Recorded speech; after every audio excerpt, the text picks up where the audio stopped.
داؤد علیہ السلام اپنے گھر کے محراب میں تھے، یعنی گھر کا وہ کمرہ جو انہوں نے ذکر و اذکار اور نوافل کی ادائیگی کے لیے مخصوص کر رکھا تھا، تو اسی کمرے میں تھے تو یہ دو بندے دیوار پھاند کر اندر داخل ہوئے اور اپنا قضیہ پیش کیا۔ داؤد علیہ السلام گھبرا گئے کہ یہ لوگ کس نیت سے آئے ہیں، تو انہوں نے کہا ہماری بری نیت نہیں ہے بلکہ ایک قضیہ ہے، اس کا حل کروانا چاہتے ہیں، اور کہا کہ یہ میرا بھائی ہے، اس کے پاس 99 بھیڑ ہیں یا 99 دمبیاں ہیں اور میرے پاس ایک ہی ہے، اور یہ بڑی سختی اور شدت کے ساتھ مجھ سے مطالبہ کر رہا ہے کہ وہ ایک بھیڑ مجھے دے دو، تب فیصلہ کیجئے کہ میں ایک ہی بھیڑ کا مالک ہوں اور وہ مجھ سے اتیانا چاہتا ہے، طلب کرنا چاہتا ہے۔ تو آپ نے فیصلہ صادر فرمایا۔ یہاں ایک اشکال ہے کہ فیصلہ تو دونوں طرف کی بات سن کے کرنا چاہیے۔ یہ دو شخص سے جو داخل ہوئے، ایک نے بات اپنی کی کہ یہ میرا بھائی، اس کے پاس 99 بھیڑ ہیں اور میرے پاس ایک ہی ہے، اور یہ وہ بھیڑ بھی مجھ سے ہتھیانا چاہتا ہے اور بڑی شدت سے مطالبہ کر رہا ہے کہ مجھے دے دو، اور آپ نے فیصلہ کر دیا۔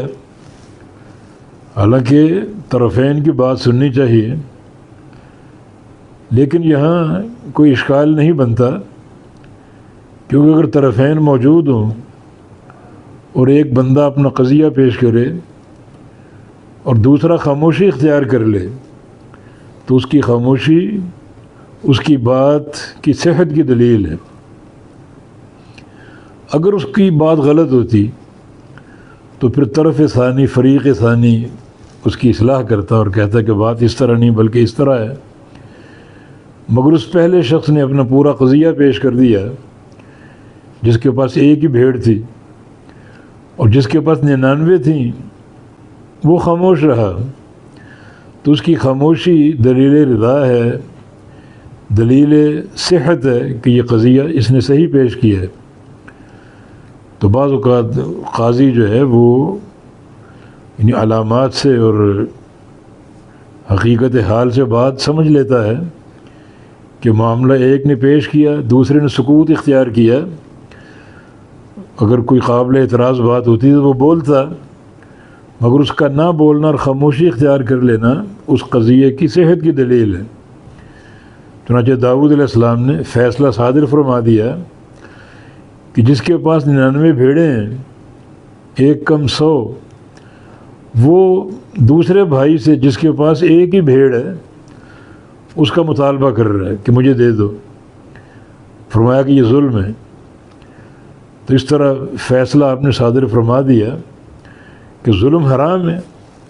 اگر یہ مطالبہ کر رہا ہے، تقاضا کر رہا ہے، تو وہ ظلم کر رہا ہے، اور ظلم روا نہیں ہے، ظلم جائز نہیں ہے۔ تو یہ آپ کے فیصلے کا بالکل سیدھا سا پہلو کہ یہ مطالبہ کرنا اس کا ظلم ہے اور ظلم ناجائز ہے۔ نبی علیہ السلام کی حدیث اللہ فرماتا ہے، یا عبادی انی حرمت الظلم علی نفسی وجعلتہ بینکم محرما فلا تظالموا۔ اے میرے بندو، میں نے اپنے اوپر ظلم حرام کر لیا ہے اور تم پر بھی حرام کر دی ہے، آپس میں ایک دوسرے پر ظلم نہ کرو۔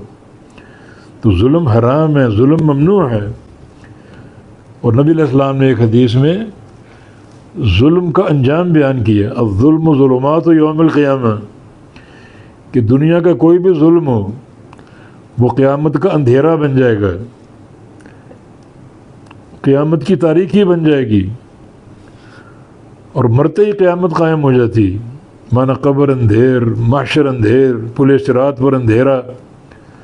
جو دنیا میں ظلم کرتا ہے۔ تو آپ کا یہ فرمانا لقد ظلمک بسواد نعجتک الی نعاجہ، کہ اس نے آپ کی جو ایک بھیڑ ہے وہ مانگ کر، اس کا سوال کر کے اپنی 99 بھیڑوں کے ساتھ اس کو ملانے کا اندیہ دیا، یہ اس کا ظلم ہے